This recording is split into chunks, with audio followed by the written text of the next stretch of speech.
Hello, everybody. Welcome to beautiful Seefeld, Austria in Tyrol, and the European Nations Rookie Cup 2023. We have an excellent day of action ready for you today.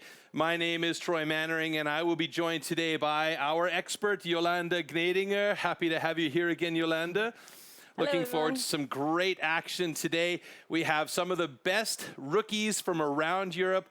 They will be competing alongside the pros. The pros competition is later today, and everything will be combined to see which nation will be the top STIHL Timbersports nation in Europe. Before everything gets kicked off, though, we're going to head over to Marcus Floaty on the stage, and he's going to introduce us to some of the important people that are going to be busy up there on deck. Einen wunderschönen Sonntagmorgen und herzlich willkommen zu den STIHL Timbersports European Nations Cup 2023. Sehr schön, und das haben wir nicht einmal geübt heute Morgen. Vielen, vielen Dank. Waren einige von euch vielleicht gestern schon hier? Deswegen kennt sich der junge Mann auch so gut aus. Schön, dass ihr wieder da seid. Heute ein ganz spezielles Format, denn die Rookies, also die Nachwuchsathleten, kämpfen gemeinsam mit den Pros um Punkte, um hier beim European Nations Cup vielleicht am Ende des Tages am Treppchen stehen zu können. Das heißt, jung und alt, oder nennen wir es erwachsen, müssen hier gemeinsam kämpfen. So very warm welcome everyone here in Seefeld. It's the rookies fighting together with the pros for points to take home this prestigious title of the European Nations Cup 2023. I hope everybody's ready to rock and roll. Of course, our judges are. They are very important to make sure that everything works perfectly fine and we have fair conditions for all athletes. So we're going to get them up on stage first. Also ganz, ganz wichtig für uns heute auch bei diesem internationalen Event, dass wir Schiedsrichter haben, die dafür sorgen, dass hier alles mit rechten Dingen zugeht. Wir haben hier ganz, ganz viele Kameras installiert. Wir können hier wirklich auf die neueste Technologie zurückgreifen. Und ich darf an dieser Stelle unsere Judges begrüßen, die dafür sorgen, dass alles funktioniert. So, ladies and gentlemen, please welcome our first judge. Give it up for Mr. Bart Jansen. Seit vielen, vielen Jahren auf der STIHL Timbersports Tour unterwegs, sorgt dafür, dass hier wirklich alles so funktioniert, wie es bei STIHL Timbersports auch funktioniert. Eine großartige Technologie, die hier immer wieder im Einsatz ist, und er wird assistiert von Dr. Jörg Kurzenberger. Ladies and Gentlemen, our second judge on stage, Dr. Jörg Kurzenberger.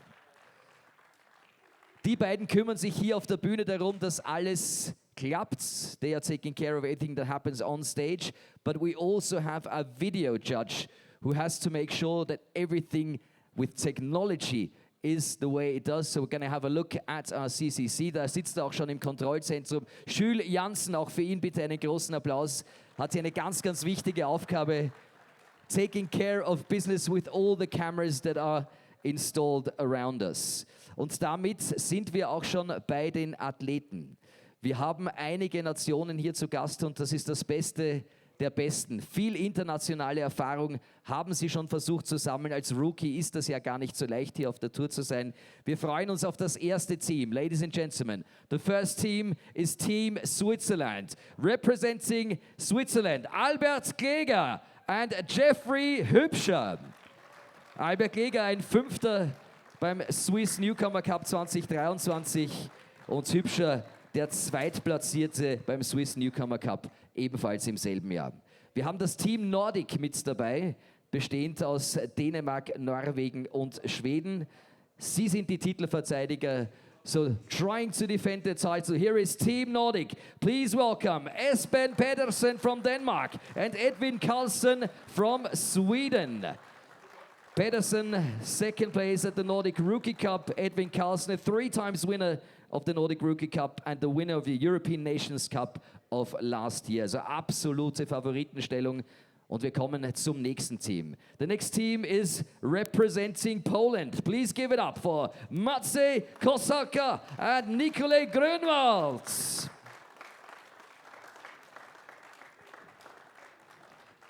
Kosalka in his first international event. Nikolaj 5th at the Czech Pro Cup and 5th at the Rookie Academy. Representing Italy, we have one athlete. Der hat heute Schwerarbeit zu verrichten, denn er ist als einziger hier alleine für sein Team da. Give it up for Italy's Nicola Trecaricchi. Second at the Nordic Rookie Cup, also auch er schon international erfahren und freut sich auf diesen Wettkampf. As we proceed to our next team, and that is Germany.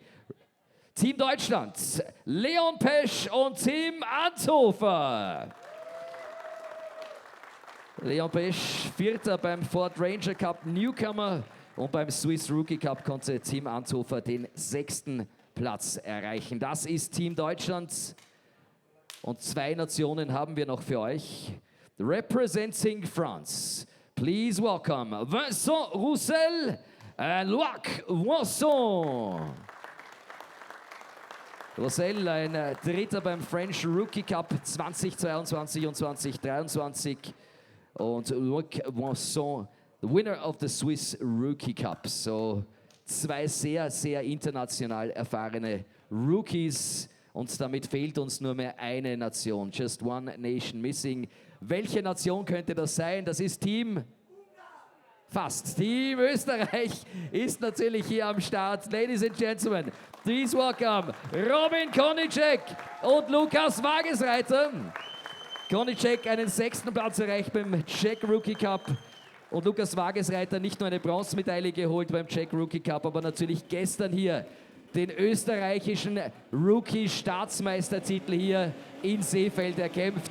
Das sind unsere Nationen. Noch einmal ein Riesenapplaus für die Schweiz, für Team Nordic, für Polen, Italien, Deutschland, Frankreich und Österreich.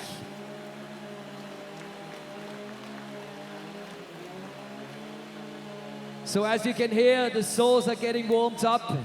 It is time to return to the studio. Und bei uns geht's gleich los mit dem European Nations Cup mit der Rookie Competition. But for now, it's back to the studio.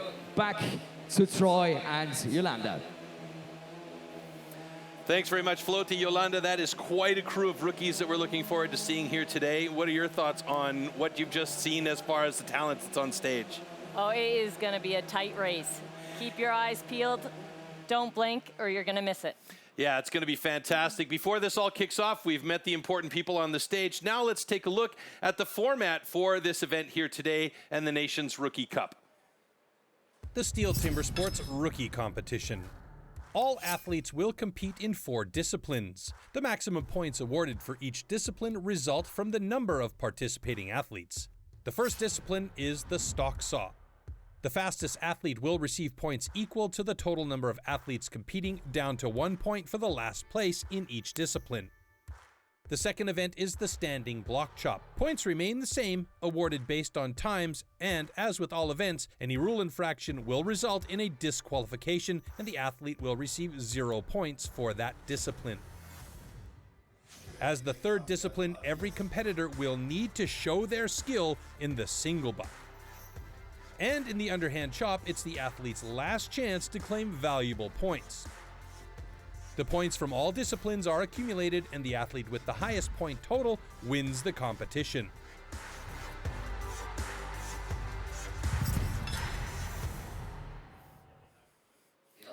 So there you see the format, 4 disciplines for these rookies to battle through to try and get as many points as possible. And we are going to start our show off with a motor saw in hand, and that is the stock saw. Let's check out the tool and discipline that's coming up next.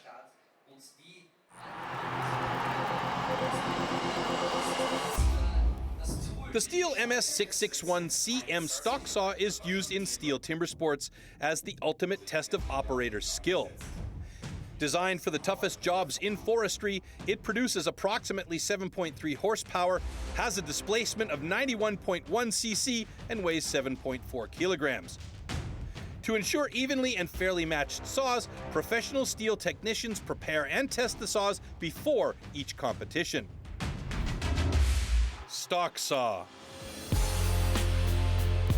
After the starting shot, the contestants have to cut 2 wooden discs, so-called cookies, within a 10-centimeter mark, one downward and one upward. The attempt is only valid when both discs have been cut off completely and within the marks.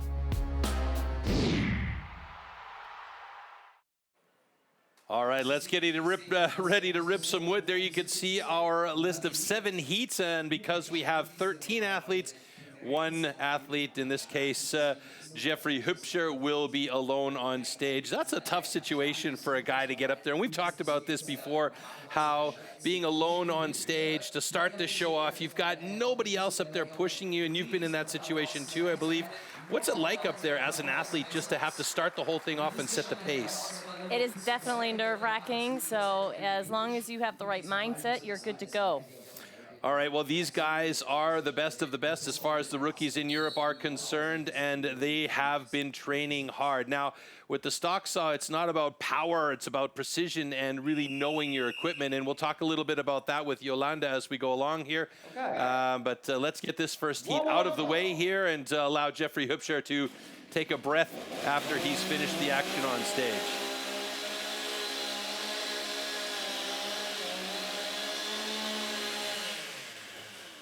So remember, he's got to cut 2 clean cookies in the fastest time possible. Here we go. Stand to your timber. 3, 2, 1, go! Very nice start by Jeffrey. He's got a really thin first cookie. That's fantastic to see. Let's see this transition. An excellent transition. Looks like the saw's bogging down a little bit from the noise that we're hearing here in studio, but that's a nice time with 12.97 for Jeffrey Hübscher. Good start for the Swiss man. He's definitely going to be happy with that one. That first cookie was fantastic and thin. We'll take a look back at the slow-mo in a second here, but let's just make sure that we are solid as Bart Jansen gives us the final decision. Okay, ladies and gentlemen, good, good. All right, there you go. So the time is always unofficial before we get the thumbs up from Bart Jansen, and we get the official time up there, and it is 12.77. That's a respectable time for Jeffrey in this case. That's a very good time if you kind of compare it to the times that were allotted yesterday for the elevation and the wood that is here. Now I noticed here he slowed down a little bit on the upcut. What could be happening? Is he pulling a bit too hard on the saw, chain slowing down a bit, bogging out a bit? So it's probably from pulling up a little bit too hard, but you could also see in the wood there was a little bit of a branch that was showing, so that could also slow down your saw. All right, so it is a natural product. These guys are cutting. Anything can happen in there, but it's about feeling the saw and knowing your saw, and also just being as consistent as possible. All right, our next heat you just saw quickly on screen there, Robin Konicek going up against Leon Pesch. So we've got an Austrian and a German. This would almost be like a Canadian-American battle if we were in North America, wouldn't it? That's right. Can't say it's a battle of the 49th parallel, but a couple of good guys here. So Jeffrey Hübscher has set the pace for us today with a 12.77. Let's see if one of these two gentlemen can better that, or if Jeffrey's time will stand as the fastest of the day. A lot of action still to come with 6 more heats, excuse me.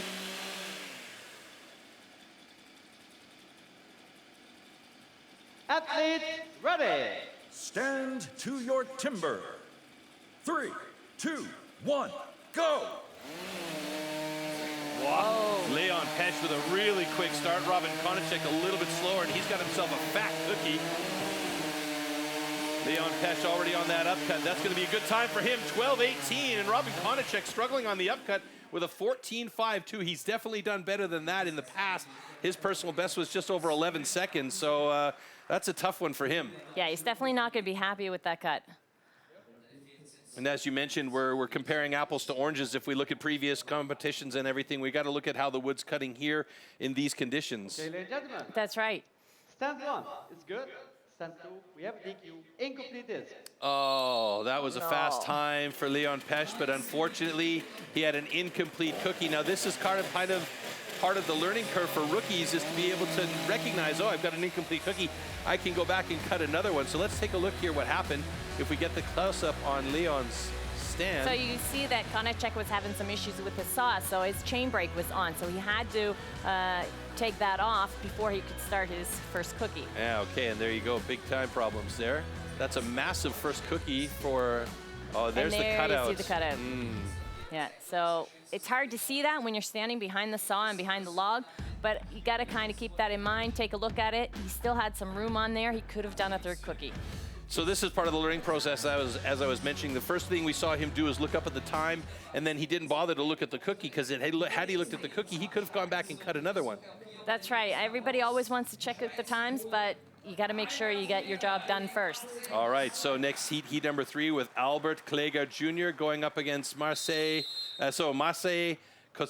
I'm going to murder this guy's name all day long. I have so many problems with the Polish names. It's sad. I'm sorry, guys.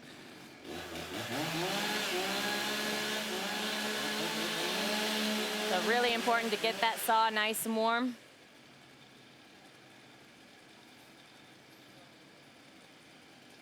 Athlete ready. Stand to your timber. 3, 2, 1, go! Kleger with a beautiful quick start and lift onto the block. It's not massively thick, but it's a good cut by the looks of it. Nice transition by him as well. A little bit of a hiccup at the bottom on the upcut, and both of them ending just around the 14 mark. Kosalka with a 13:43 after adjustment, excuse me, and Kleger with a 14:02 after adjustment. So doesn't look like there were any problems. You didn't see anything, No, did you? I didn't see anything. Okay, ladies and gentlemen, congratulations. Both cuts are good. All right, there you see both of them under 14 seconds after adjustment. So those times that I mentioned, like I said, are not official. And at the moment, Jeffrey Hübscher's time of 12:77 is holding up as the fastest time of the day. Maciej Kosalka with the second fastest 13:28, and Albert Kleger Jr. with a 13:84 in third place. And there you see Albert with a nice cut.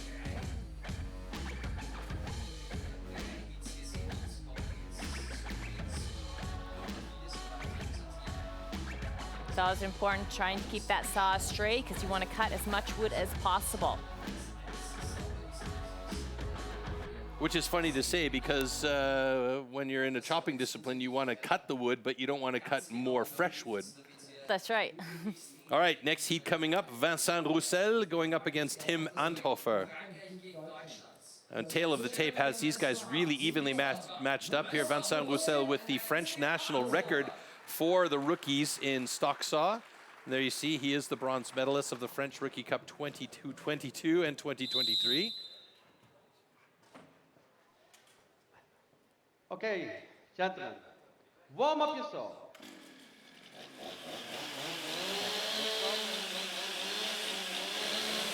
So now, you mentioned something the other day in the previous show in Switzerland, the safety start. These guys have two possible ways they can start the saw, and if they don't use one of the two ways, there's a potential Stand DQ, to correct? We'll your explain that. timber. That's right. We'll take a look at that 3, right after 2, their heat. 1, go! Oh, a nice even start by both of these guys. This is looking like a good cut for Roussel, though. Tim Anthofer with a fantastic transition on the upcut. He's looking good, too. This could be even at the top, but it's Roussel with the faster time. Anthofer just a hair behind at 13.99.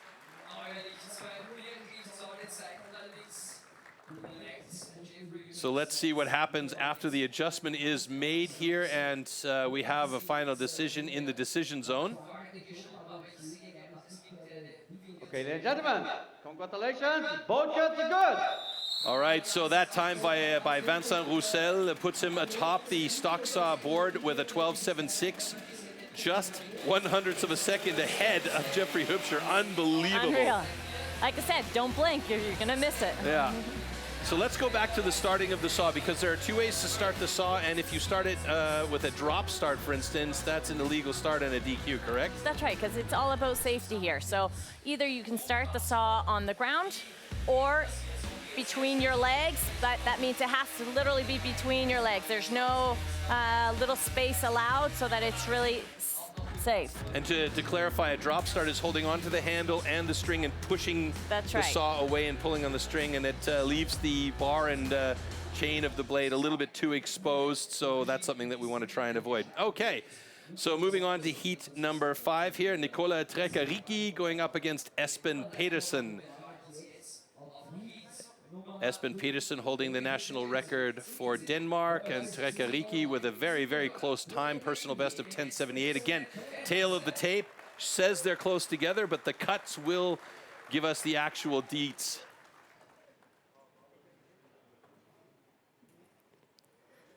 So you can see each athlete decides itself if he wants to put a mark onto the wood or not.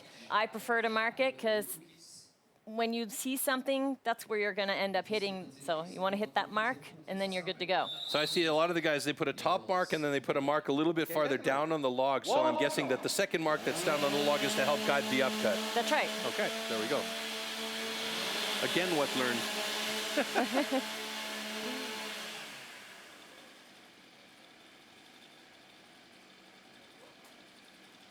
Athlete ready. Stand to your timber. 3, 2, 1, go!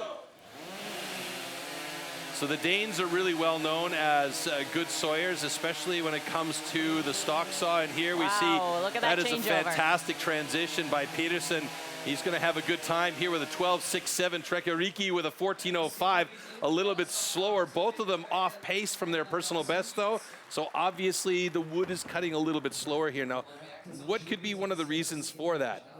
Well, it doesn't even have to be the wood. It can also be because we're at a higher elevation. So the saw will not go to as high as it usually does if you're at sea level. Okay, so for all you motorheads out there, that's, I'm guessing we're talking about the difference between the mixture of fuel and air. Cut the line. Uh-oh.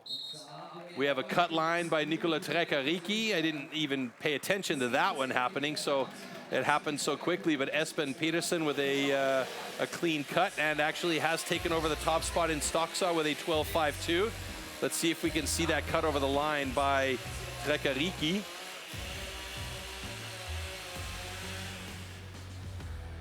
So you can see how evenly he comes down with the saw and then does that perfect changeover. This is a really nice first cookie from Trekkariki. I'm just curious because he had a lot of room left over. He sure did. Well, that was a big swing over, though. He really did swing. He's got a massive cookie. He's just basically taken off the rest of that block. Yeah, you can see it's huge.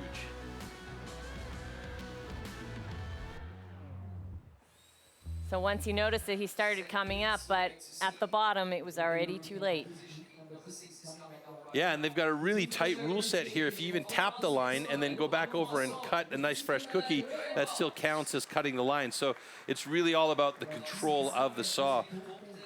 All right, next up, heat number 6, and we are motoring through these, literally, with Loïc Voisin and Nikolai Grunwald, whose brother has just jumped into the pro category, and everybody in the pro ranks is shaking in their boots. So let's see if Nikolai can put the fear of God in some of these pros as he works towards moving into the pro ranks soon. Warm up your saw.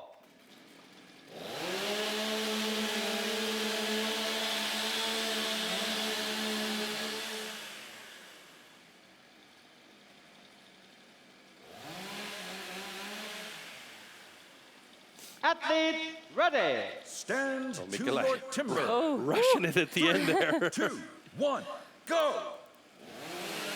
Nice quick lift and initiation of cut by Nikolai Grunwald. Loïc Voisin, he's a seasoned competitor for a rookie. Nikolai Grunwald with a bit of a thicker second cookie.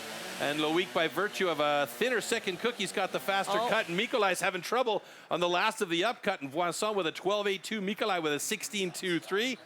As always, unofficial times. Wow, yeah, that was a large, big cookie there he had. And now the question is if he's got a complete cookie or if he's cut over the line. It looks like he might be okay, but we'll see.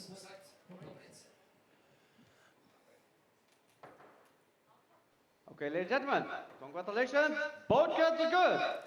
All right, we have good cuts. So Mikolaj Grunwald with adjustment has actually a 15.98. That puts him at the moment in 9th place in Stocksaw. Loic Poinçon, a 12.65, sitting in second. Espen Petersen still with the top time of 12.52. Let's pick this one apart a little bit. So most important is fingers over the line, and they're not allowed to move. They will see you. They can see if you trimmed your fingernails. Yeah, that's those high-speed, high-definition cameras they have on stage. So you had a very good change over there, but once, yeah, that was close to the line there for Loic.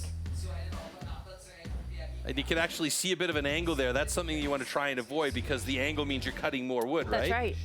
And there you can see how his saw balked out. So he was just pushing a little bit too much, wanting to get that finished to get it in the right time. All right, final heat coming up here in Stocksaw. We had Edvin Karlsson going up against Lukas Vagesreiter. Lukas holding the national record and actually admitted he's not really a big fan of the motor saw disciplines. Prefers the axe in hand. Warm up your saw. Edvin Karlsson and Lukas both very big talents in the rookies, and I'm pretty sure we're going to see Lukas Vagesreiter stepping up to the pros next year. I talked to him earlier, and he's like, yeah, I want to be able to do the hot saw, even though he doesn't like it. 3, 2, 1, go! Ooh, good even start by both. So that's came down quite far with his saw there for that changeover. That cost you crucial seconds. Unbelievably, that changeover can really be a difference maker, hey? And I mean, it was quite the swing, but his return was on point. Looks like we have 2 good cookies on the deck for both of these guys. And Edvin Karlsson with a good clean cut by the looks of it, and could be the fastest cut of the day. Congratulations, both cuts are good.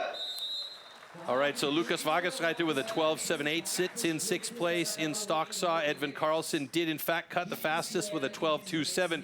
It's really minimal differences between these guys from 1st to 5th place. We're talking about 50 hundredths of a second. That's nothing. So it's amazing how close together these guys really are. That's right. There goes a lot of training into this. So you can just see by the national records how close that they are to the world record. Yeah. A nice finish there. You notice that Lukas took a look at the time and then he took a look back down at his discs before he shut the saw down and placed it on the ground, because in the rules, I believe it states that once you shut the saw down and put it on the ground, that is your cut completed and you can't go back to the stand and recut. Yeah, that's right. All right, so there we see our DQ, the one of 2 DQs that happened in the Stocksaw. It does happen. We don't like to see it, of course. A DQ means 0 points, as you saw from the earlier format. So now we have our first set of scores in the books, and that means that right now Edvin Karlsson is in the lead in the overall standings. Your thoughts on what we just saw and how the times are a little bit slower on the day, and if we're going to see, because there's once told to us that if you're cutting slow, chopping is going to be faster. We're going to definitely hope they're going to be chopping faster. They want to get those points. They want to put a win in for their country. All right, fantastic. So we've got the first set of heats out of the way. And we are going to check out our next discipline and the tool and discipline for the standing block chop.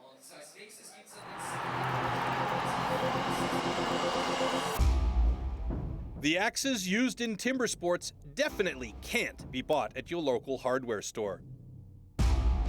Made from special steel, the blade is hand sanded with an angle of 13 to 16 degrees. It's custom built and carefully adjusted for each competition. The weight is around 3 kilos and it's about 80 centimeters long. The blade is so sharp that you could shave with it. Standing block chop. At the standing block chop, the felling of a tree with an axe is simulated. A vertically positioned wooden block with a diameter of 27 centimeters has to be cut through from both sides. A powerful and precise swing with the axe is the premise of a good result. All right, so once again, we have our 7 heats lined up, and this time Leon Pesch will be the lone man on stage. Now, standing block chop is one of those chopping disciplines where you really need to have your control of the axe on point, correct? That is correct. It uses a lot more energy for this event, so you want to make sure you got all your strengths together, you're concentrated and ready to go. Now, you will see some guys occasionally come out for this discipline with spike shoes. It's pretty seldom, but there's a group that is actually wearing golf shoes for the single buck, for instance, in Switzerland, correct? That's right, yeah. Golf shoes is quite strange for me. Okay. So it's not very often that you're going to see spike shoes in this discipline because the guys need to be able to transition around to the other side of their block. But Leon Pesch, in this case, going for those soft shoes. Thank you for that shot, camera guys. And he gets going right away. What are your thoughts on his style here? Really good hits in there. He's a little bit flat on his bottom hits. He could go down farther with the axe head to his toe, his back one, just to get that proper edge onto the hit. So safe would be to have it driven from below the knee into that upcut, correct? That's right. Yeah. All right, Leon moving over to the other side of his block now, just passing the 30-second mark, doing his best to get through there. And like I said off the top, with our one guy on stage, it's always difficult because when you have a second guy on stage, you know that there's somebody there just pushing you and getting that adrenaline pump up a little bit more, and he should go through in 1 or 2 more drivers. Oh, he's got a wiggly block, but it's really hanging on tight. Personal best for Leon with a 54.3. Great job. He's definitely happy with that one. Yeah. He's happy to have it done after that thing was really holding on for dear life at the top. Sometimes it's just a couple of threads that's holding on there, isn't it? It's so frustrating sometimes. Okay, ladies and gentlemen, the cut's good. All right, so we have a good solid cut to start things off with in our standing block chop. 50.41 for Leon, and let's go back into the slow-mo and have Yolanda take it apart. So you see there, he's a little bit farther down now. He's got a couple of flat hits. So since you have to do 1 hit close and 1 hit far, you really got to make sure that that angle stays the same. Close and far, meaning on the close side of the log to you and the far side of the log, so you get the material out. Because we do a 4-hit technique here as well. Bottom 2 and top 2. And you can see here, 1 last hit. You got to make sure that is a hard hit to get that block off, because you don't want to just be tapping a little bit and hope it knocks it off. Okay, next heat. Maciej Koszalka going up against Vincent Roussel. I say going up against, so I should also clarify, this is not elimination here for these guys. This is about getting the fastest time possible for the points to accumulate as many points towards the end of the competition. There you see Vincent Roussel among one of the more experienced rookies. Athletes ready. Stand down. I seem to have some sort of an issue on stage.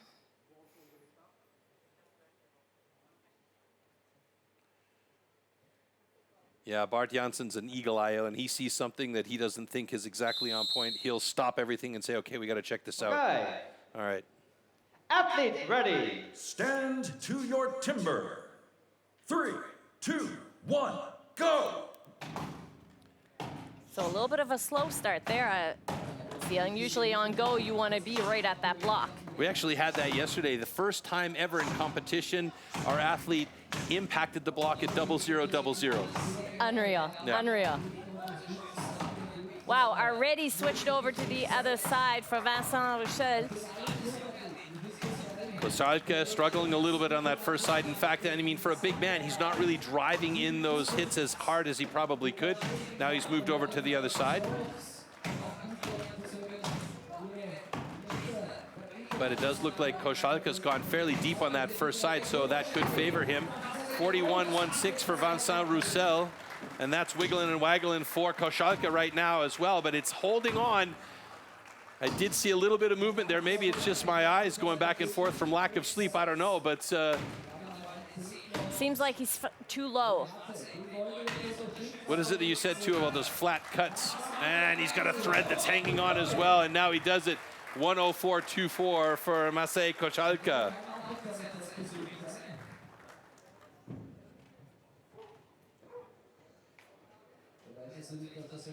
So Vincent Roussel with a personal best there as well, by the way, and a 40.85. Bart Janssen gives us a thumbs up as both cuts being good, and that means Vincent Roussel will take over the top spot in the standing block chop. And after the standing block chop discipline is over, we will go back to the overall table and have a look at how it changes the ranking.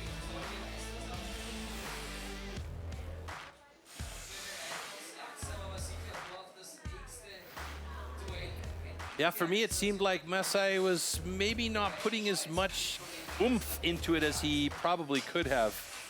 Yes, and you can see there, it's always a question, did he do his homework on the first side? Did he do those last two cuts into the block so that when you're ready to chop it off, it comes off easily? You can see there by Vincent, there's a little bit of wood still sticking up. Closer to him, it's to point. And now you can see by the Polish guy, it goes right to point. That means usually you offset your cut, and he ended up coming on the same height, meaning that it's harder to get that block off. So meaning they were coming on both sides like this instead of being like this. That's to cut right. through. All right, there you go.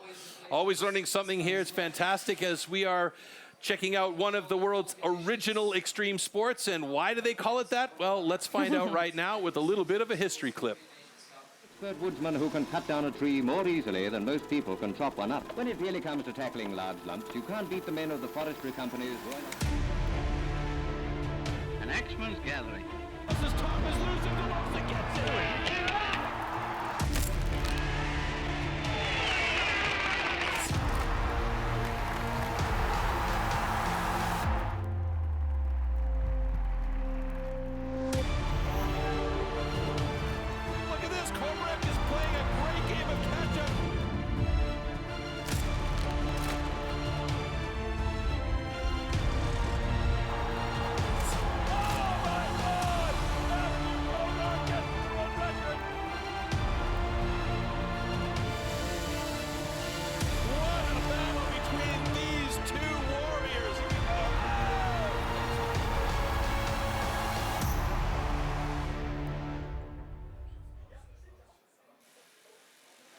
So there you have it. This all started with a $50 bet back in the day, and here we are with some of the most advanced judging techniques, with some of the most fantastic equipment and some of the best athletes in the world.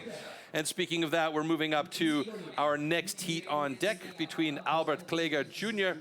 and Jeffrey Hübscher. I don't think Albert Kläger Jr. is old enough to drive a car yet, is he? No, these are two very young guys. And that's fantastic to see. Love it. And I mean, we watched Albert Kläger Jr. at the Swiss Championships, and he is absolutely a fantastic talent. I'm really looking forward to seeing what this young man can do over the next little while. Athletes ready. Stand to your timber. 3, 2, 1, go! And right away, these two guys get into it. Jeffrey Hübscher right there. He was also quite amazing at the Swiss Championship. The Swiss Rookie Championship, I should say. So some good hits in there from both of them, getting that wood out of there. A couple of straight hits there from Kläger as he switches over to the other side. Both working on the second side. These are two pretty evenly matched rookies right here, but it looks like it may be Hübscher getting the quicker cut, and as he's coming close to getting that block off. Kläger is right there, though. It's going to be tight. It's going to be a tight one between these two guys. Oh, it's no. Hübscher, and he's got a personal best. And Kläger's got a personal best. Fantastic. 36.04 and 37.81. Wow. Love to see that. That's one of those things we talk about, the adrenaline pump. You got two guys from the same nation on stage. Of course they're working together, but that push of the adrenaline and each of them pushing each other and making sure that they're really working hard. We got two good cuts up there, and both of those guys getting personal best. And what it's done to the standings at this point has put Jeffrey Hübscher and Albert Kläger from Switzerland both on top of the standing block chop results.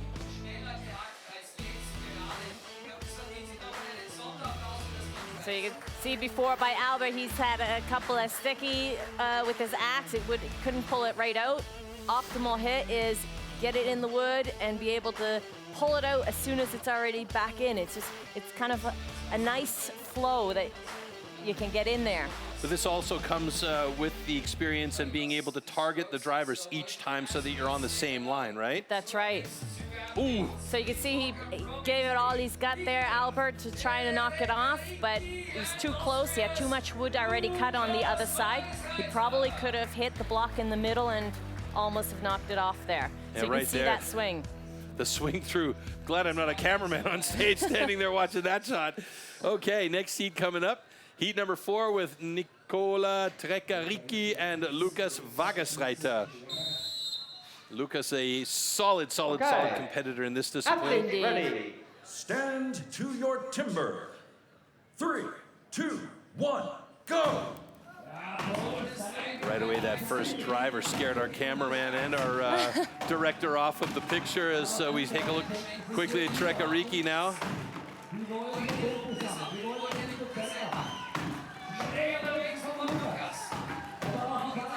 First changeover already to the other side. Wow, look at the pace he's hitting with. Oh my goodness. Lucas Wagesreiter just keeps getting better and better. Personal best with a 21:34. That means he'll be at the top of the standings in standing block chop. Treccaricchi working on that second side. Could it be that he didn't go deep enough on the first side? Getting that homework done on the other side is so crucial. It's wiggling, it just wants to go. I hate the fact that you call it homework. It makes me nervous, like I'm back in school again or something. Oh, it's right there. Finally drives it off in 57:21.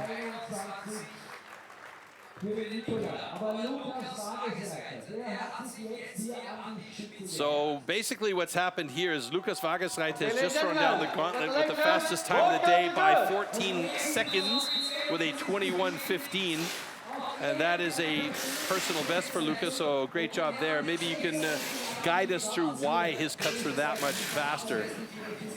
That wasn't a Melliner by any stretch of the imagination, but pretty close.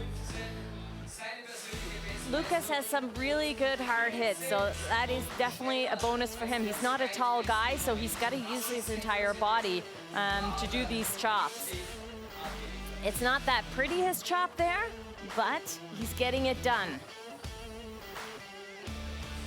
And by Nicola, I definitely think he didn't do enough on the first side. So you gotta kind of know your opponent. If you're gonna do that trick to switch over to the other side, you gotta make sure you get the first side done perfectly. And he did have a bit of an axe skip in that previous picture that we saw there, where the axe actually glanced off the wood and up. So that's one of those reasons why you train this so much and making sure that axe angle is just exactly right. All right, so we've got, let's see, 1, 2, 3, 4 heats in the books here for us today so far. We've still got 3 more heats to go.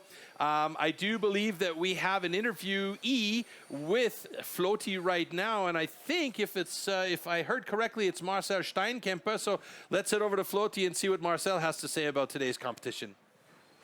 Well, thank you, Troy. You heard absolutely right. Marcel Steinkemper just arrived to say hello. Marcel, watching these rookies perform, and for you being a pro for not too long, how does it feel? How many memories come up in you? Yeah, there are a lot of memories. I competed at the European Nations Cup first as a rookie and then as a pro in the last 2 years. So I'm really happy to be back and see the upcoming athletes on the stage. And yeah, they're coming up. How important was it for you as a rookie to be able to compete in this big competition together with the pros? Yeah, it's really nice to compete together as you train together in your own country and try to get better. And then it's nice to be on stage or in one competition with the pros and the rookies, and everyone works together as a team.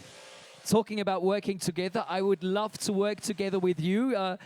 The German athlete is going to be on stage for the next heat. Would you like to stay and help me a bit with the commentating? Yeah, of course, but just for you. That's very kind. So Troy, Yolanda, back to you guys. I'm staying with Marcel, and we're going to do some commentary on the next heat. All right, thanks, Floaty. Looking forward to that. Always fun to get different perspectives and different angles as we get up ready for our next heat, heat number 5. And just for your information, there's the world record for rookies at 11.90. And the man that holds that is actually the brother of who is competing in this one, Nikolai Grunwald, is Simon Grunwald. So unbelievable talented family in timber sports there. They sure and are. we have Tim Anthofer on there as well. We see him getting ready to go. Tim's a tall guy, so he can use that to his advantage, because you were mentioning earlier that Lucas isn't as tall as some of the other athletes, so he's really got to push off that leg to power into it. And we're going to let Marcel and Floaty comment this one as we let these guys go to town. Okay. Athletes ready. Stand to your timber. 3, 2, 1, go! Ja, und damit sind wir auch schon mittendrin. Was ist denn wichtig gleich zu Beginn? He got some very hard hits in, and he got right through the block, very hard hits. 8 in the front, that's a fast change. Got a long swing and good angle on the axe, so the axe gets deep into the wood. And whoa, that was really, really fast, really nice. Oh my words. And you can see the reaction from Tim. It looks like he couldn't believe it himself. Yeah, he did a great performance last weekend, I think, or 2 weeks before, and he even got a better time now, so he will be really happy, I think. Well, that was a surprising run for both of those guys, Nikolai Grunwald and Tim Anthofer, with the 2 fastest times of the day. Great commentary also from Marcel Steinkemper. So Nikolai Grunwald, after adjustment, has an 18.79, and Tim Anthofer with a 19.56. And I'm looking at our screen here. It's personal bests across the board here for the top 7 guys in the standing block chop results so far. You called it sawing slow, chopping fast. Yeah, I'm just repeating Wow, some look at that information from changeover. smarter people than me. You can see Nikolai Grunwald. I mean, also a bigger guy, can use that to his advantage, and he's strong, so he's got the perfect package. there you go. That was a great run from both Nikolai and Tim. And this is another thing. We know that Tim's solid with the axe in hand. There's no doubt about it. But I think probably he was even surprised taking a personal best here. So in ice hockey, for instance, we sometimes say you play up against a team that may be a little bit better than you in the skill set.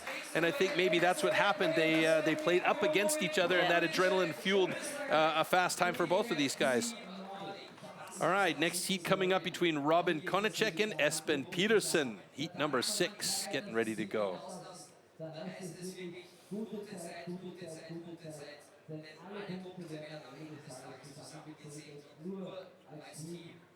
So Nikolai Grunwald has done a good thing for the Polish side, as at the moment Lukas Wagesreiter is atop the rankings. Nikolai Grunwald sitting in 5th place and Tim Anthofer in 3rd. We'll check that out after our 7th heat is done. To your timber.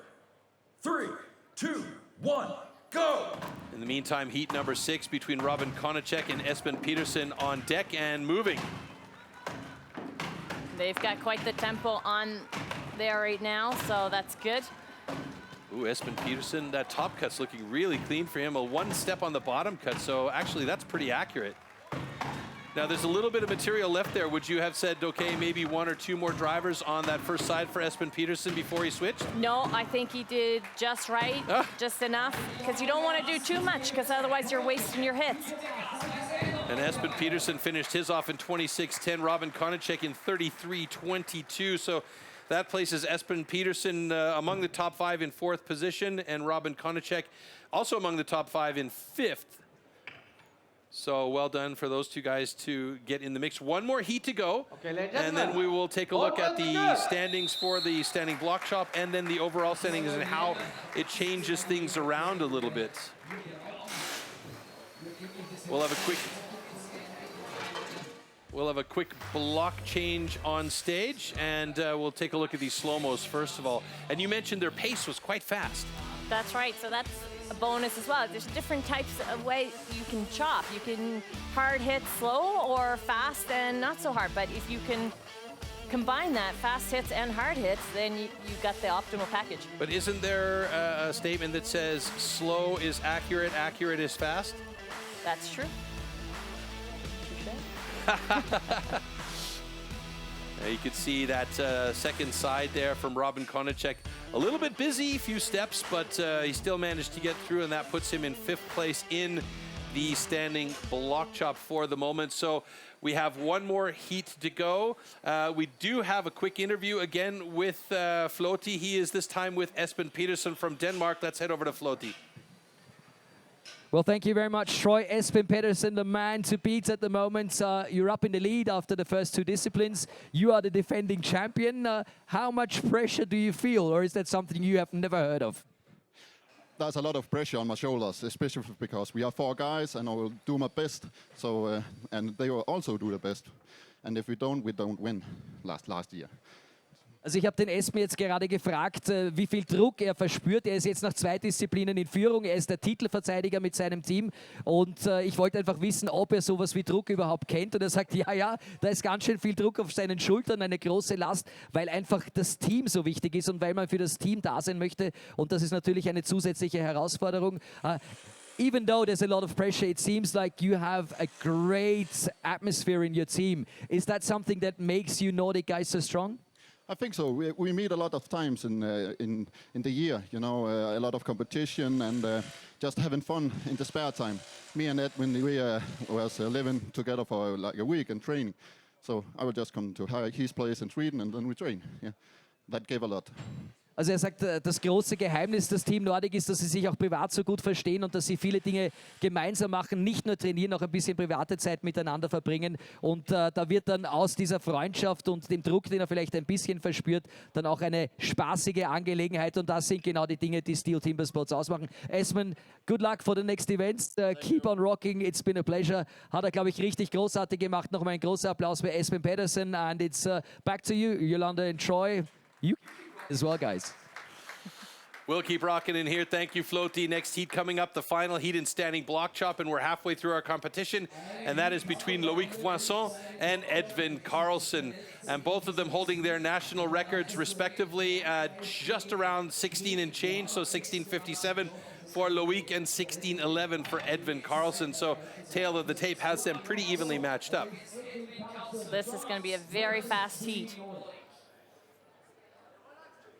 Question is, will it be fast enough to take over the top spot? They both have the ability to do it. Will the axe and the block allow it for them today? As you mentioned quite often, it's a natural product that they're working with here, not the axe, but the block. Okay. So it's going to do its own thing as well. Stand to your timber. Full of 3, surprises. 2, 1, go! Man, that was an even start from both of these guys. Edvin Karlsson, he's digging deep on those drops, hits from down below, and he's over to the second side of his block, just about a half driver ahead of Loic Poisson. Loic Poisson hitting it. Oh my goodness, Edvin Karlsson with a 16.52 and a 19.74 for Loic Poisson, and that should put them easily in the top 5. Definitely Edvin Karlsson takes over the top spot. Loic Poisson slips into 4th place there. And that is everything you need to know about standing block chop there from Edvin Karlsson in one short run. Okay, ladies and gentlemen, both guns are good. I think the competition would be over. They'd be cleaning up the stage, and I'd be still hitting the first side of my block. That was unbelievable.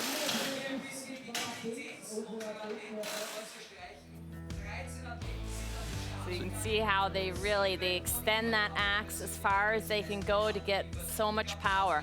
So that is kind of, when the chip still stays there, it kind of messes you up a bit, because once you hit it, you can't actually cut that much wood as you would like. But Edvin Karlsson has such a deep stance when he's hitting. Yeah, you can see how far down he goes. Wow. Just the power that he uses, even on that last hit, there's no mercy. Yeah, he threw that thing out into left field, and so did Loic Poisson. Great job by both of those guys. Loic had a bit of disdained look as he took a look at the time there. So let's take a look at the standing block chop results here. 16:30. That's not even his best time. Edvin Karlsson atop the rankings of standing block. Nikolai Grunwald, then Tim Anthofer, both of those guys with fantastic personal best. Loic Vincent just a little bit slower, and that changes things in the overall standings here.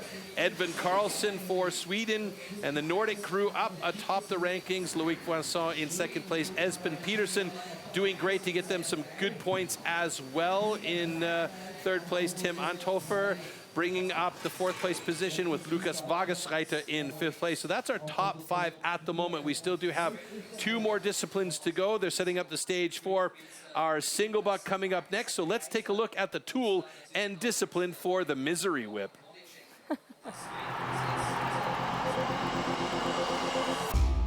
The 2-meter-long cross-cut saw used for the single buck discipline is made especially for competition.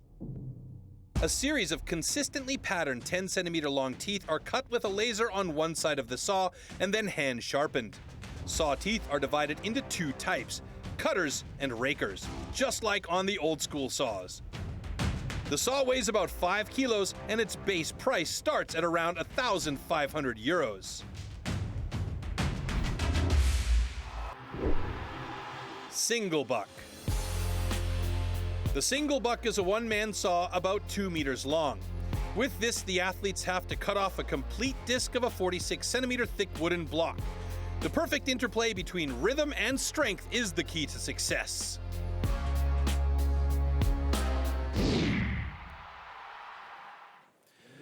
All right, so there we have our start list for single buck. Again, 1 single athlete alone on stage. Jeffrey Hübscher will be up there, and he'll start the action off for us. And for anybody that's interested in the sport, timber sports in general, and getting involved, the single buck is usually the intro discipline where the average Joe off the street can show up and start cutting, correct? That's right. It's you can go check it out at any of the clubs or contact your still dealer to Athlete ready. get you in touch with someone. Your timber. 3, All right, so Jeffrey 2, Hübscher. 1, go. Gonna work that 2-meter-long crosscut saw right now to try and get a good time for Switzerland, and he's got himself a good start, good flow, and that's important here. That's right. You don't want any hookups. He's using his entire saw. That's very important. You can see that his cookie isn't quite parallel, so he is cutting a little bit more than he actually wants to be.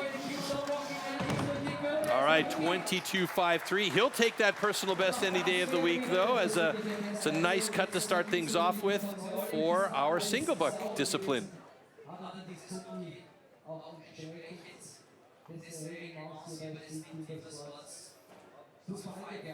Now, you mentioned that he had a bit of an angle on his cut there. Is that because he set the saw in incorrectly at the top, or not incorrectly, but it wasn't exactly how he wanted? Is it really that difficult to get the angle straight at the top of that cut?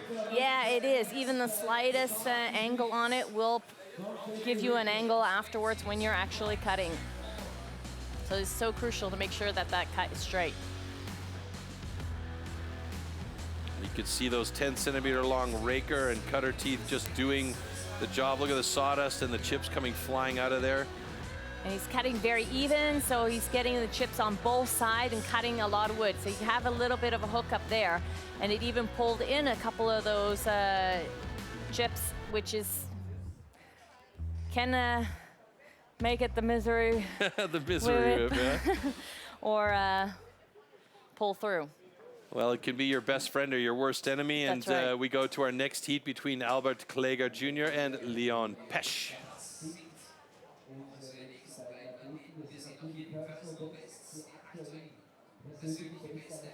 So we could see some personal bests that are pretty close to each other. Albert with a 25-25 and Leon with a 23-44. And these guys will get themselves set up on stage here, and you can see now what they're doing here is they're setting the saw in, and they're cutting a groove with the saw set so that at least it's got its alignment correct for going through the cut, right? That's right. That groove makes it easier for the saw so that it doesn't skip out when you start pulling on it. So that way you can actually do 2 or 3 small, short cut. If you're lucky, you only need to do one, and then you can give her all you got.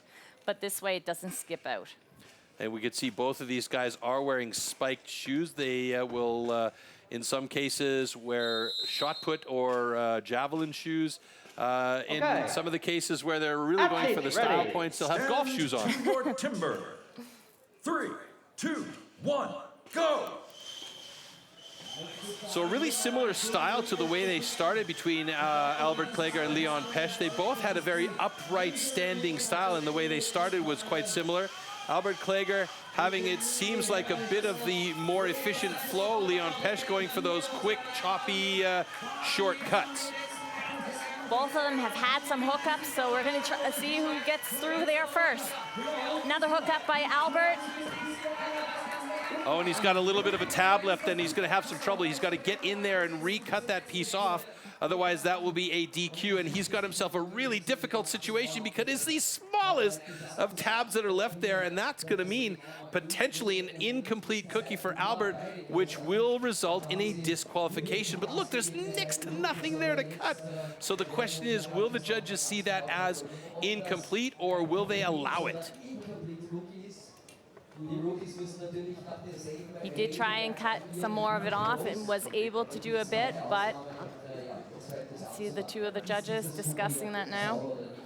This is these you would say in German, knifflige moments, you know, these moments where it's just this tiniest of little bit of sawdust that's just left behind, and that could result in a DQ. Okay, ladies and gentlemen, both cuts are good. All right, so they saw that there was a complete cookie, in fact, and that the break-off was not as bad as we have seen. We've seen some really ugly ones in the past where it's like halfway down the block, breaks off, tries to cut the rest of the way down, breaks off again. You've got a thin thing left over, and there's no chance.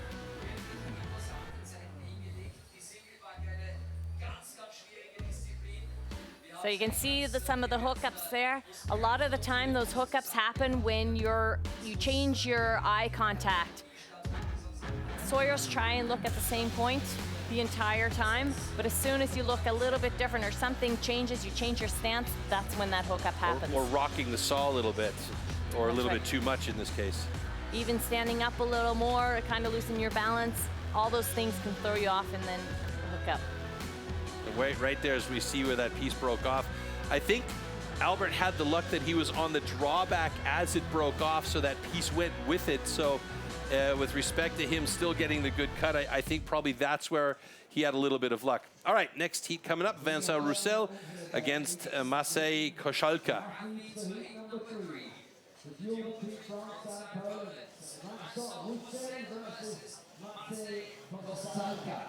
Poland versus France coming up next year in the single buck.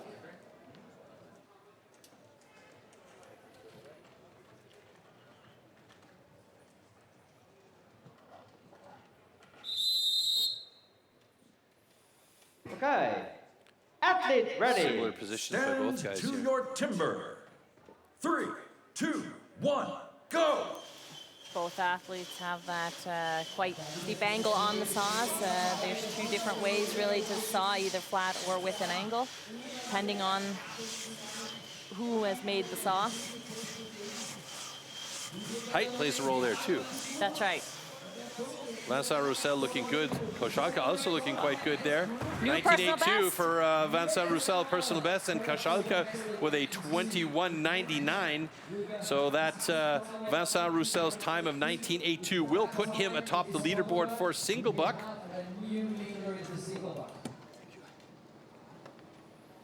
And he has just set the time to beat for the remaining guys in the next 3-4 heats. Okay, ladies and gentlemen, both cuts are good. All right, so Vincent Roussel's adjusted personal best time of 1953 will still hold him at the top of the ranking there as we take a look back at the slow-mos. So you can see Vincent, he's using pretty much the entire saw. That is good. If you tend to use a little bit less, you can kind of see which side are you using less of, and then change your stance to try and utilize that saw. You paid for the whole thing, so you might as well use the whole thing. It's interesting, though, because we've seen two different styles. There are the guys that have that tip-to-knuckle style, and then there are the guys that go for those really short, quick, choppy mid-cuts that they're only using about 1 meter to 1.5 meters of the 2 meters of the length of the saw.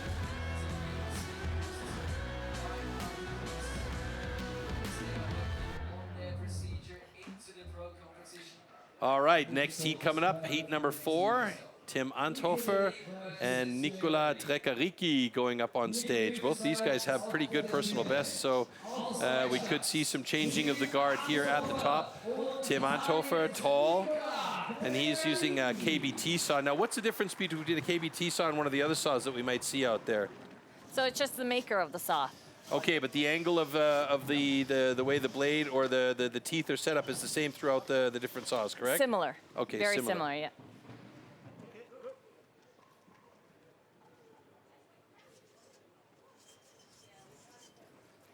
So every athlete has a preference of how they start, either with a pull or a push. Most of them start with a pull. Depends on, you can see by Nicola, he starts with the teeth all the way into the block. Okay. Tim, it's Athletes ready. 10 teeth out. Stand to your timber. 3, 2, 1, go! So Tim Anthofer's got a bit more angle on his saw. Great view there from our cameraman on stage. And you can see Tim's not really using the entire length of the saw. Nicola Trecaricchi's going for the flatter cut, using a little bit more of the saw. It's going to be tight. Oh, and both of them get a bit of a hookup there at the bottom. And Nicola Trecaricchi with a 19.73, Tim Anthofer with a 21.04. So both of them well off of their personal best times.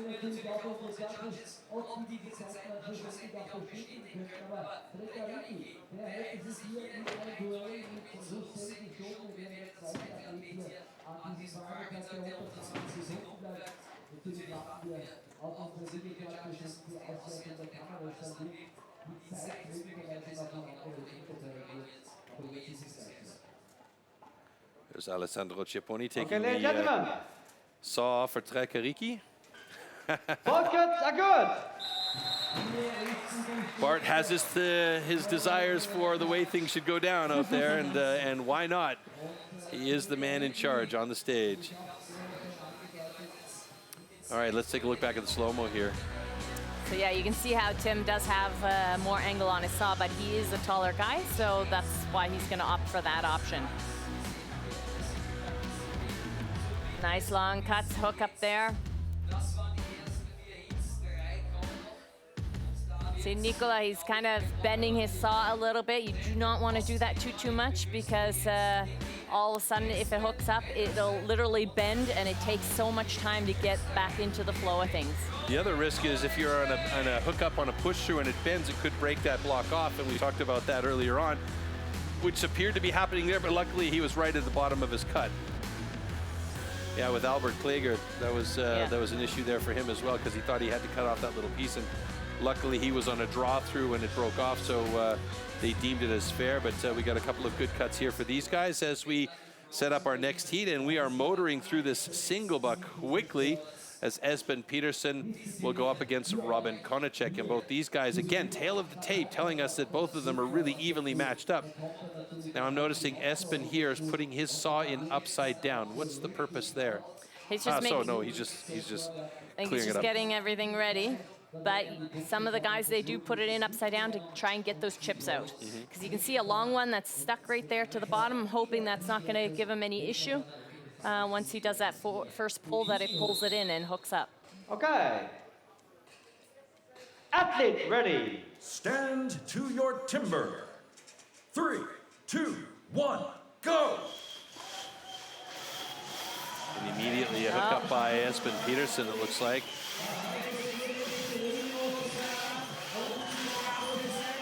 Now he's got the flow going. Robin is angry. Oh, wow, that's a great time from Robin Konacek and from Espen Petersen. The two fastest times of the day so far. Espen Petersen with a 16.57, Robin Konacek with a 16.75, 18 hundredths of a second between them. Fantastic run for both of them there. And Espen actually was hooked up quite heavily at the beginning of that cut. Like you mentioned, it's the first issue he had right off the bat. Okay. Congratulations. Both cuts are good.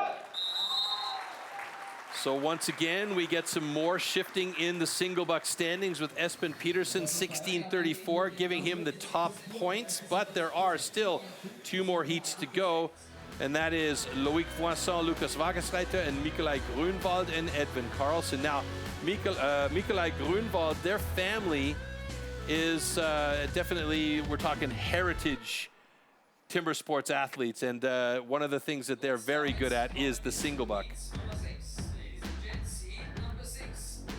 So even though with those hookups, Edson was able to pull through and get it done.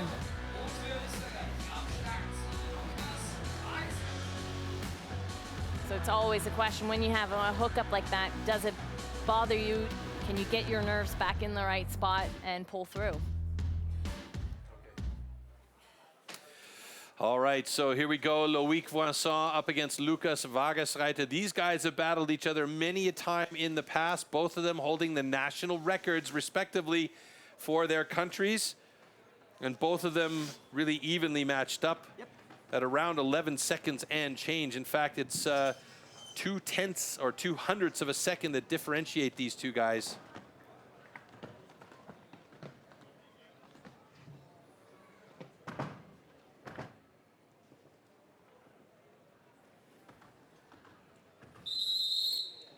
Okay.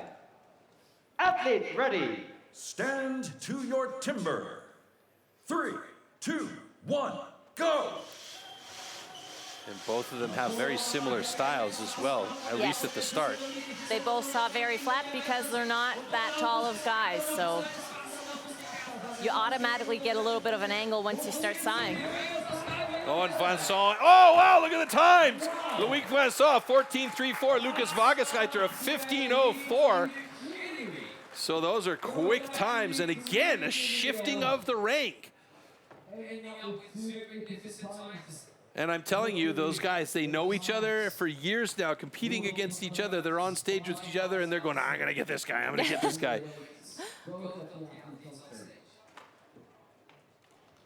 Loic Vincent putting on the flippers to protect his spikes. Both cuts are good after adjustment, 14.08 and 14.80 between these two guys. So Loic Vincent with the fast time, Lukas Wagersreiter in second place, Espen Petersen 16.34 has him in third, and Robin Konacek 16.54 has him in fourth place. So good sawing technique right there. Both of them using the entire saw. Very important is to breathe. That is one of the biggest things. Yeah, you don't want to be fainting with that saw in your hand after putting all that effort in. All right. All right, so let's quickly go over to Floaty on the interview stage. He's with Ferry Swan right now, and they are going to give us a quickie. Oh, it looks like we're already on TV. Ferry Swan just turned up, ladies and gentlemen. Always great to have you here. I mean, you're not that old yourself, but you love watching the rookies. I know that you have a great atmosphere in the team. We already talked about it. What's so important about competition like this? Yeah, the important thing is to have fun, but you know that that's not really true, right? Absolutely. It's all about getting the best times, but what do you focus on mostly if you watch your colleagues compete in the rookie competition? But you really need to watch the technique, and then you can coach them afterwards and say something how they can perform better. So that's the main thing we look at in Sweden. But are you a smiling teacher or a strict teacher? No, I'm the smiling one. Okay, let's find out, and hopefully you can commentate together with me on everything that's going on stage now. Because Edvin, I know, I mean, there's a big connection. You've been training quite a lot, and we're gonna be very curious to find out what you have to say. Yeah, we will have a look now, and they have made a starter cut, so I think they're ready. Okay, so that's our next heat, and we are going to hear the commentary from Ferry Swan for this heat between Nikolai and Edvin Karlsson.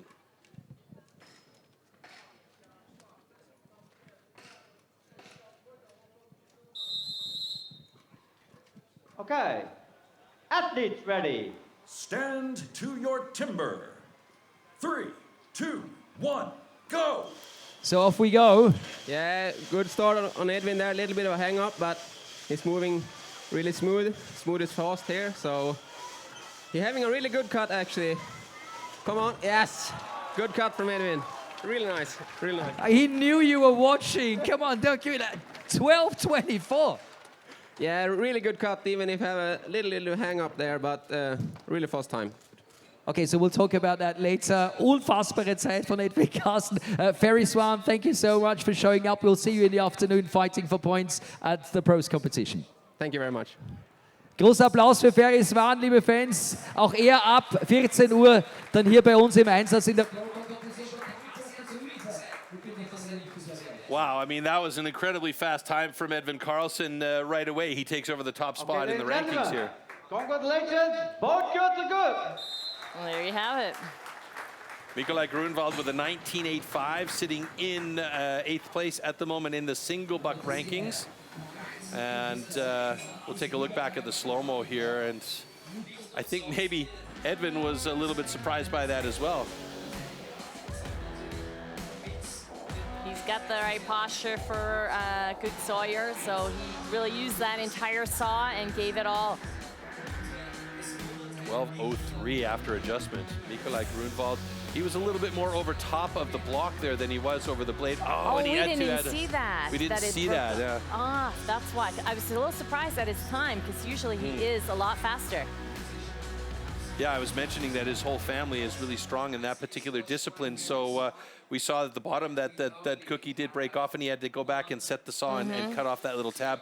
Those are those really, you know, those little fiddly things that drive you nuts with this particular discipline. All right, let's take a look at the rankings here and see how that changes in our overall as well. So Edvin Karlsson with a blistering fast 12.03 there. Loic Poisson in second, Lucas Wagersreiter, Espen Petersen, Robin Konachek rounding out the top 5. And as we look at the overall standing, let's see how that adjusts everything there.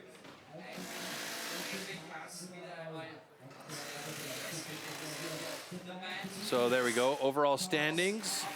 A little bit of shifting, not too much though. Loic Poisson holding on to second place. Edvin Karlsson holding on to first place. Espen Petersen shifts up into third. Lucas Wagersreiter into fourth, and Tim Anthofer into fifth. And we have one more discipline to go. That's the underhand chop. And that's coming up next. And it is our final discipline for our rookies. So this is where it is all to play for. They have to put the pedal to the metal or the metal to the block. In this case, right. Let's take a look quickly at the discipline underhand chop and what's going on. Underhand chop. In the past, the underhand chop technique was used to split logs. Standing on a horizontally anchored block, the athletes use an axe to cut through a 30-centimeter log. The block has to be worked from both sides.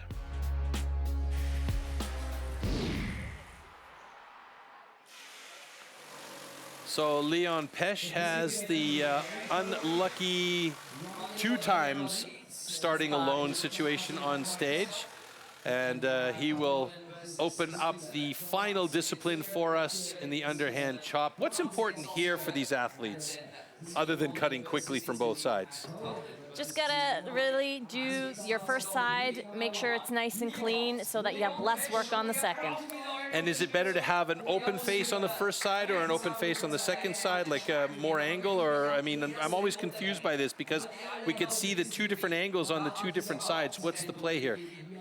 It always depends on the type of wood. So when you do your footholes, which is where they're actually standing on, you can test your axe a little, and then you can see, is it really hard, the block? Is it soft? And that's how you end up marking your face, if it's more open or less. Okay, and then it's also a decision about what axe you're going to use, if it's a chisel or if it's a banana or a half banana. Those are the only ones I know. Stand your timber. All right, here we go. 3, 2, 1, go! As far as chopping disciplines go, this is the one that most people will learn off the top, because this is the one where you get to learn about the angles of the axe in the safest possible environment. And right now, Leon Pesch looks like he's doing a good job on the initial cut. He sure is. He's doing the 4-hit technique. That's perfectly fine for that size of wood. It's what you want to do. Oh, a little bit unstable on the changeover. You want to make sure that your axe is cutting as much wood as possible. So you can see that his axe is sticking out a little far on the top. Doesn't want that. You want just a little bit, so you're cutting more wood. Looks like he's got pretty clean side, so on that first set of cuts, and on the second side, he's trying to get through there. His personal best time is just over a minute and 1 second, in fact, so will he be able to better that here? He's coming close to it by the looks of it. Hey, he's got it! A personal best of under a minute, 54:20, and he will definitely take that. He is super pleased by that result. Great to see. He sure is.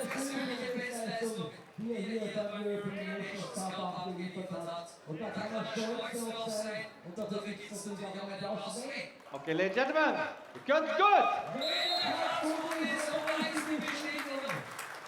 Great job, 53.82 after the adjustment. Now, why they do that is the Competition Control Center has all those high-speed cameras up there, and we also do have 2 people in timer positions, or 4 actually, in timer positions down at the fence line. So when they see that that block split, they will push the stop button, but very often the human error is by maybe a 1/10 of a second or sometimes a full second, and so that's why they go to the Competition Control Center and readjust the time. So that's why we very often see the times dropping a little bit. So that's a good thing for Leon. And you can see here on the second side, he was really a bit more steppy on the second side, but I think he was in panic modus just to try and get through there.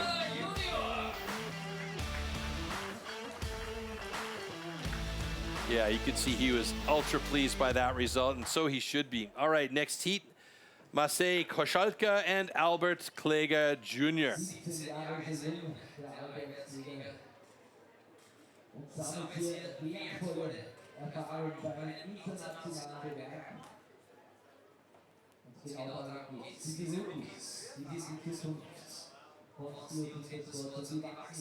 "17 years young," and I mean, I don't want to, you know, offend the guy or anything like this, but he looks 12, you know. But if you're lucky to have that through your life, then it's a good thing. 3, 2, 1, go! Nice start by both these guys. You can see their lines that they mark. You want to try and hit those for the optimal chop.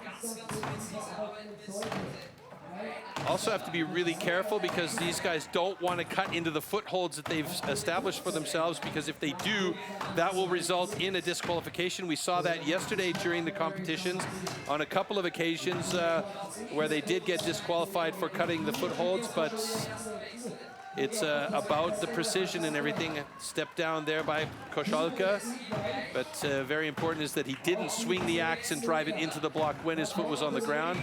Kläger looking good as he's getting into that second side nicely. This is what I was talking about. The angle on that first side is quite steep compared to where he's cutting on the second side, correct? That's right. He probably should have opened it up a little bit more because it looks like it's quite hard that way. Just rounding out to the minute mark here. Kläger should be through there any second now. Koszalka looking like he's coming close. And Albert Kläger Jr. has it in 1:05.36. A bit of a sticky axe there for Koszalka. And now he's done it in 1:12.23.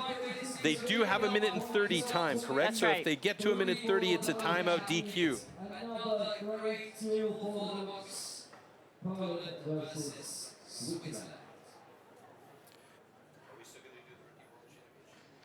Okay, ladies and gentlemen, both cuts are good.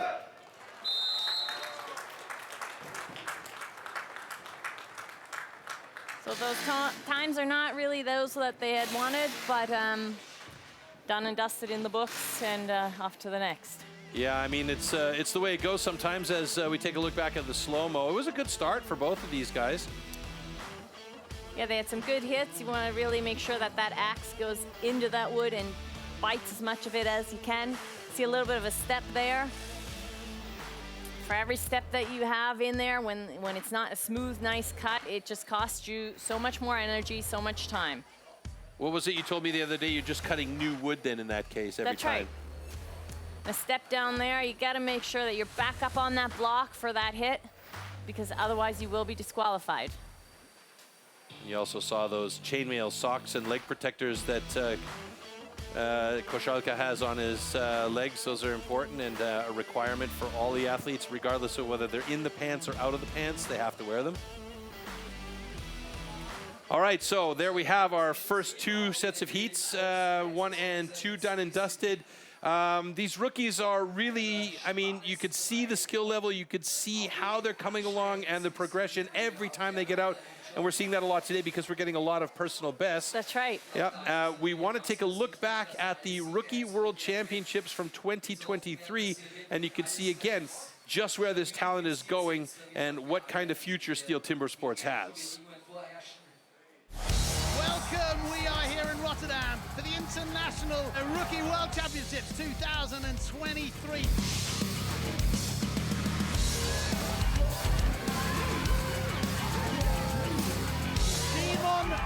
Oh my goodness, that's his 4th world record. That's a beautiful first cookie. Nice transition to the upcut. Time to go to the 3rd discipline, the standing block shot.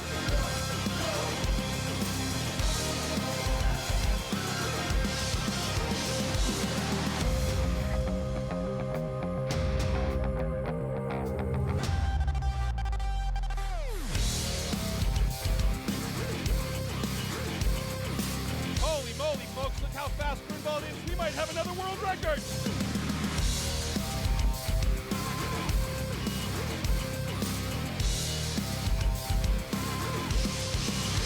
Many happy returns, rookie world champion Simon Grunwald there.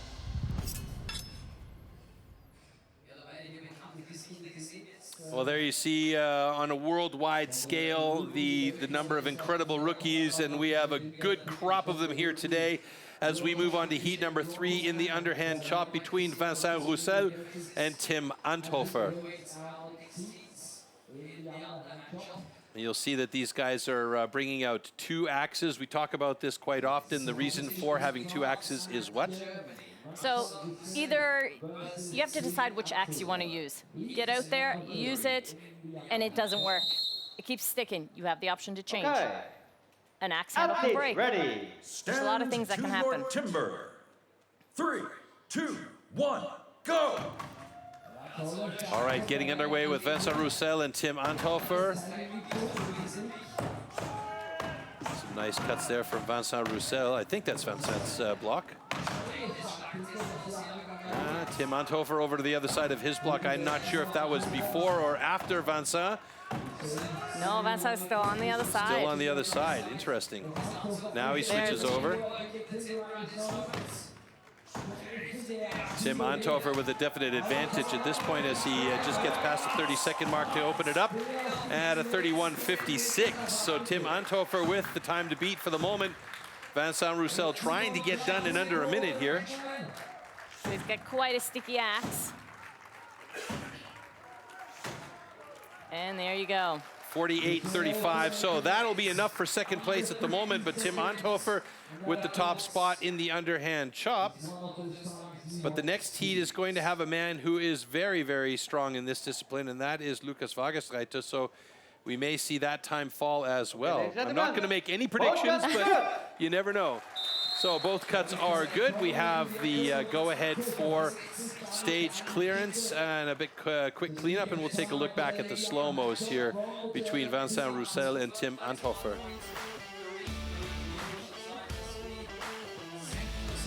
So you can see Tim really is extending that axe and using gravity to his advantage. You want to get as much power in for those hits.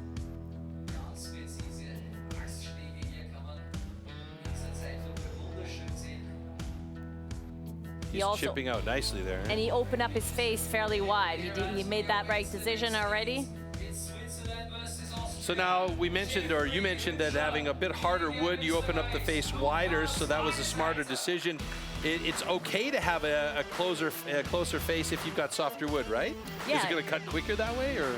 You want to cut a least amount of wood, so if the straighter that your angle is, the less you're going to cut. But if it's hard, you want to make sure you can chip that wood out. All right, Lukas Wagereiter going up against Jeffrey Hübscher. Lukas very strong in this discipline. I don't want to jinx him or anything like that, but he does hold the national record for Austria for underhand chop. And Jeffrey Hübscher's personal best is under 30 seconds, so that's solid for both of these guys. Stand to your timber. 3, 2, 1, go! You can see Vargas right there with really nice, clean initial cuts. Big chips coming out of there. Oh, that was a missed hit by Jeffrey. He opted to go to the other side, and Vargas is already over there, and he is hating on this wood right now, but he might get a good time today as he's getting pretty close to being through that block. A couple more drivers should do it for Lucas. He's got a 28:37, fastest time of the day so far, and a good job and a huge stick for Hübscher there as he is really struggling to get that second side done, but he's got it in under 40, so a 38:23 for Jeffrey Hübscher puts him in third place, just behind Tim Anthofer.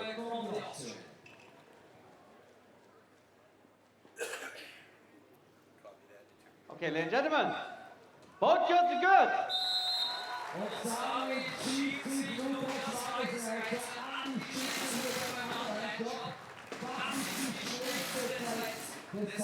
All right, so we'll take a look quickly back at the slow-mos, and then we'll head over to have a chat with Lucas. So looking at the start here, it's a pretty good start for both these guys, actually. Yeah, I would say so as well. It's just right before that switch over now by Jeffrey Hübscher, you can see that he did a hit that wasn't very, there you go, you just saw it. He had to recorrect it. That's seconds that are going away. And he probably should have done one more just so that it would have been easier for him on the other side. And there's Lucas's block dropping away, and he's never going to be satisfied until he's got world record times. That's just the type of athlete that Lucas is. He's always battling hard. So you know that he's going to be working always as he progresses into the pro ranks to try and improve his times, to get faster, to get stronger, to get better, to get quicker. Just an incredible time still, and that has him atop the leaderboard for the moment in underhand chop. And we're going to head over to Floaty on the interview stage with Lucas Vargas. Thank you, Troy. Lucas, congratulations to another great time. Troy just said in the studio, you're the type of athlete that is never satisfied until he reaches a world record. Is that correct? Absolutely. Das heißt, der Troy hat gerade im Interview gesagt, der Lucas Vargas-Reiter ist so ein Athlet, den schätzt du so ein, der ist erst dann zufrieden, wenn er hier eine Weltrekordzeit hat. Ich glaube, trotzdem kannst du mit deiner bisherigen Leistung mehr als zufrieden sein. Ja, ich bin sehr zufrieden heute. Natürlich, du findest immer irgendwo Fehler. Einen Hänger gehabt auf der Singleback, 2 unnötige Schläge am Standing, das sind wichtige Sekunden. Aber ich bin heute wirklich entspannt an den Wettkampf rangegangen. Ich habe meine Leistung gestern gebracht, habe da meine Hausaufgaben gemacht und heute war Spaß. Das kann man wirklich so sagen. Lucas Vargas-Reiter hat gestern seine Hausaufgaben gemacht. Ich weiß nicht, wie ihr das gesehen habt, liebe STIHL TIMBERSPORTS-Fans, aber der Lucas hat sich selber gestern zum österreichischen Staatsmeister bei den Rookies gekrönt. Und ich glaube, das verdient sich nochmal einen Sonderapplaus. So, Lucas, just like Troy said, always find something that he can work on. He told us about it. He said he made his homework yesterday. He definitely did. He made himself the Austrian champion, the rookie champion. What are your goals for the rest of the day? I think we will help the pros to get the best bases. So, and cheer them. And we will see on which place Austria will land on top at the end. Also er ist sehr motiviert, er ist bereit, alles zu geben und möchte natürlich schauen, dass er möglichst viele Punkte für die Pros sammelt. Und am Nachmittag, da wird er die Jungs dann auch so richtig anfeuern. Denn Team steht im Vordergrund für Österreich. Ladies and Gentlemen, liebe STIHL TIMBERSPORTS-Fans, Lucas Vargas-Reiter, Österreich. And with having said that, it's back to Yolanda and Troy. Hope you have a great time. This guy definitely is. Thanks a lot, Floaty. Well, the sun is slowly starting to creep up our legs here in studio as we get ready for the next heat in underhand chop. And I mentioned to Yolanda earlier this whole homework thing. It reminds me of school, and now Lucas just gave me a flashback shot with the did my homework business. So yeah, nevertheless, we've still got some action coming your way with heats 5, 6, and 7. And we are now into it with heat number 5, Loïc Voisin and Robin Konachek. Loïc Voisin with the national record for rookies for France and a 23.78 personal best. Robin Konachek with a personal best 26.16. Okay. But as we've seen today, the wood is cutting a little bit slower. Stand to your timber. 3, 2, 1, go! Wow, Konachek with some pace right off the block.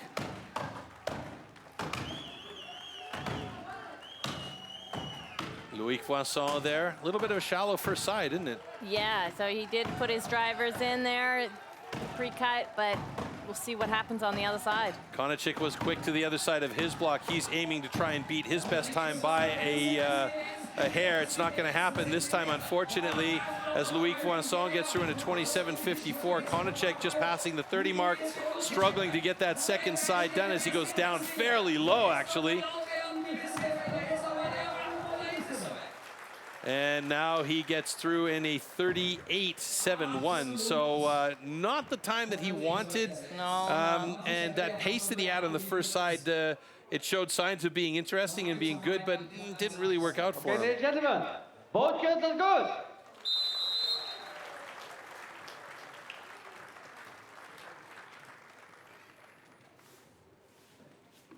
All right, so we're going to take a look back quickly at the slow-mo, and maybe Yolanda, you can pick apart that start from excuse me, Robin Konachek. So he's got some really good hits there. Big miss on that side. You got to cut that wood again. So Loic here, he's got a small face, but he's an experienced axeman, so he knew what he was doing, was able to get it done on the other side.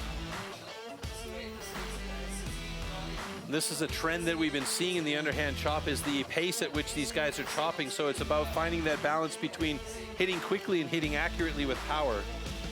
That's right.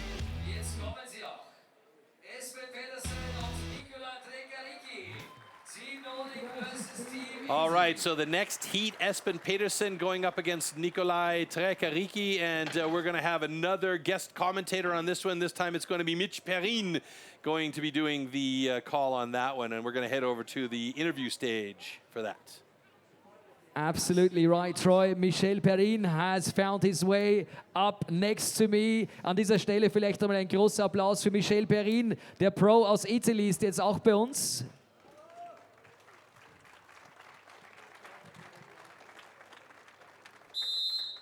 Okay. Athletes ready. Stand to your timber. 3, 2, 1, go! So, Michel, and now it's up to you. What can you see with Nicola? What's happening now? He's a good guy, very strong, and I think you can do a good cut in the underhand. He already turned now, and I think it will be a good time for him. What about his speed? Are you happy with the speed he's using? Yeah, the speed is good, but the technique is also very good. So I think it's a good thing for him. He's starting to finish the cut. What's important on those last meters?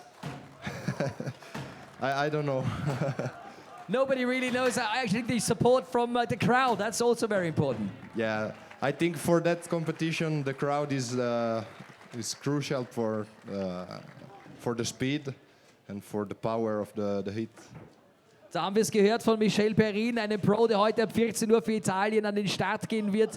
Ihr seid ganz, ganz wichtig, ihr seid ganz, ganz wichtig als Unterstützung für unsere Athleten, denn das sind diese zusätzlichen Sekunden, die man noch mehr Energie hat und die man vielleicht dann noch schnell ist. Bestätigung der Zeit. So the final time, 50.44. You happy with that? Yeah, I think he can probably do less with the time, but today he have a bit of heel on the week, and it's not his day, but that's competition, so it's normal. Sometimes you are very strong, and sometimes you are not so strong and not so good, but we will see what we can do later, me and Alessandro. That's what we're here for. It's time to learn. It's the rookies with the pros together. Thank you so much, and we'll see you at 2 o'clock in the afternoon.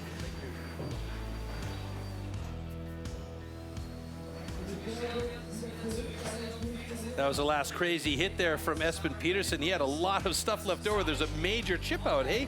That was a massive slab that came off for him.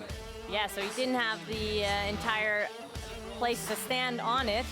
which with balance, that's a Yeah, he had tricky like one. a toothpick to stand on that one side to get the rest of the block. That's because right. we didn't get the angle there in that slow-mo, but it appeared to me from that angle that more or less 3/4 of the front part of the log just left him completely, and he had like this much to stand on to get through the rest of the way. But he's got himself 4th place in the underhand chop, so that's okay. That's right. All right, so we've got one more heat in the underhand chop to go. It is the final heat of the rookie competition. Then we'll take a look at the rankings in the underhand chop, and we'll have a look at the overall rankings as well. And then there's going to be some math, not my thing. Going to be some math taken care of to figure out what the points are for the rookies, and then we'll set that off to the side.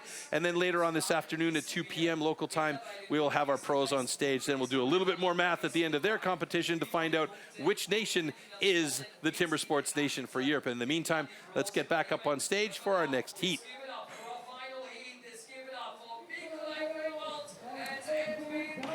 This should be a good battle right here. Nikolai Grunwald and Edvin Karlsson. We know the Grunwald family are, as I said, they're a pedigree family when it comes to timber sports. And the underhand chop is something that they're also very adept at. Edvin Karlsson, also no slouch. No, definitely not. As you can see, 19.45, the national underhand chop record for Athlete ready. Sweden. Stand to your timber. 3, 2, 1, go! Wow, look at those cuts. They're nice. Nikolai Grunwald. They're both sinking those axes to the max. Edvin Karlsson moving over to the other side of his block. I believe that Nikolai is on the other side of his as well. He is. Nice even heat so far.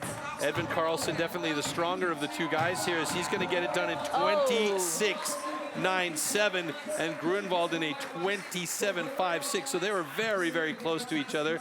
Nikolai Grunwald slips into 3rd place with that result. Edvin Karlsson, fastest time of the day, at the top of the rankings. Okay, ladies and gentlemen. Both cuts are good.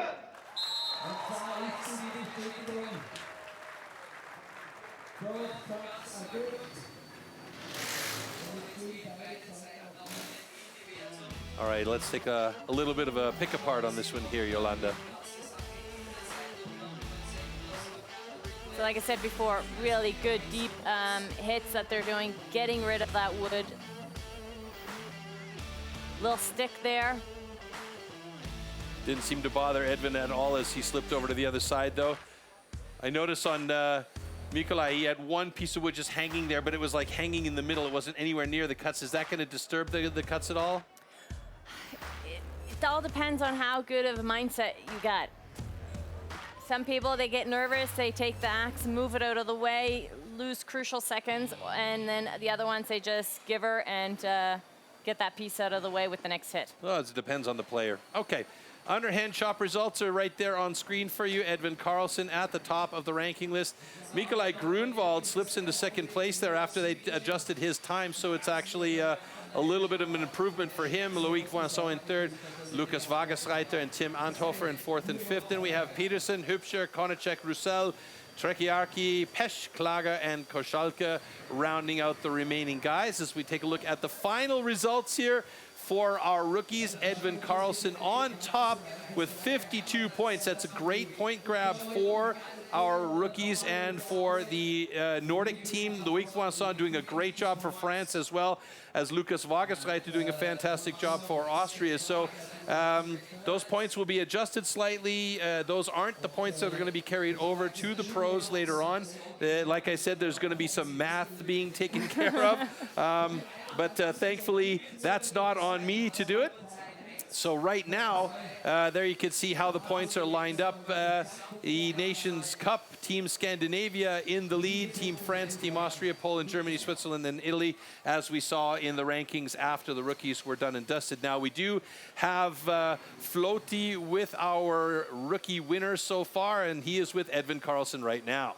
Indeed, I am. Edvin, congratulations. You were rocking it last year. You did exactly the same again this year. I know there was a lot of pressure, but you dealt with it very, very well. Yeah, I think we both did, me and Espen from Team Scandinavia. So yeah, good day today for sure, and winning all 4 events. So that's nice, of course. I can see by your smile you're enjoying yourself in Austria. How was the crowd support? How was the weather? How was everything? Happy days, right? Yeah, the place here has been beautiful in Seefeld, and the audience too. Really fun to have a big live audience. So yeah, that's a great day. Also Edwin bedankt sich an dieser Stelle auch bei euch für die großartige Unterstützung. Er sagt, es ist ein toller Tag.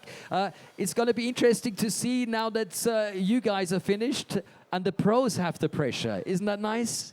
Yeah, I think we set them up pretty good now, so they have to do their part now, I guess. Absolutely, Edwin. It's been a pleasure talking to you. Enjoy everything you have to do backstage now, because maybe you guys have to give some tips on to the pros after this performance. It's been absolutely fantastic. Best of luck for the rest of the events, and make sure your voice is all right. Denn spürt es auch schon. Die schreien untereinander ganz, ganz viel. And we're giving back to another screaming guy, and that's Troy Mannering, and of course, Yolanda. Thanks, Floaty. Well, you noticed there was no awards ceremony, no champagne shower, no pomp and circumstance. We're going to save that until later on after the pros. The pros are coming up today at 2 o'clock. Looking forward to that and being again in studio with Yolanda. For now, we're going to take a break for a couple of hours, and we'll see you guys again back here for the pro competition in the Nations Cup here. Till then, take care, everybody. Ciao.